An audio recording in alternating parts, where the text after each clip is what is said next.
Good morning, I'm Brian Downs. This is a Republic if you can keep it. It is October 26th, about 8:30 in the morning. I'm coming to you from Orlando, Florida. Let's talk about President Trump's addiction to AI, specifically his fighter jet video. You've seen it, of course. Many millions of Americans poured into the streets recently in the No Kings protest to raise their voices against the rampage of corruption and unconstitutional tyranny that is taking place in the Oval Office. Donald Trump doesn't like that. He, of course, sent out his minions to condemn those people as haters of America, etc., etc.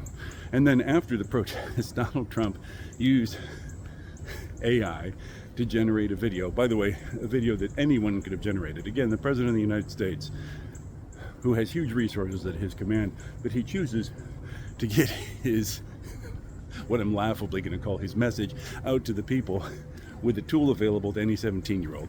He uses AI to generate a video of himself wearing a crown. Side note, J.D. Vance, Donald Trump's vice president, who of course once declared himself a never Trumper until he was offered the vice presidency and is now a loyal sycophant. J.D. Vance has also produced images of himself wearing a crown. They play it off like it's a joke. They present themselves as a monarchical dynasty, as kings. So the No Kings protest says, we don't have kings in America. Donald Trump says, here's an image of me wearing a crown. The call sign on the side of the jet is King Trump, and the F-16 flies over the assembled Americans below who are exercising their First Amendment right of dissent and pours out hundreds of thousands of gallons of raw sewage,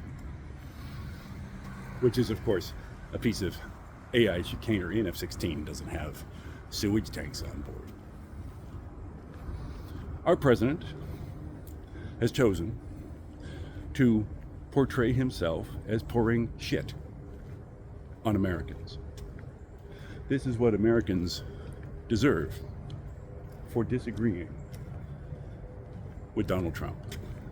To be soaked in sewage by a man wearing a crown.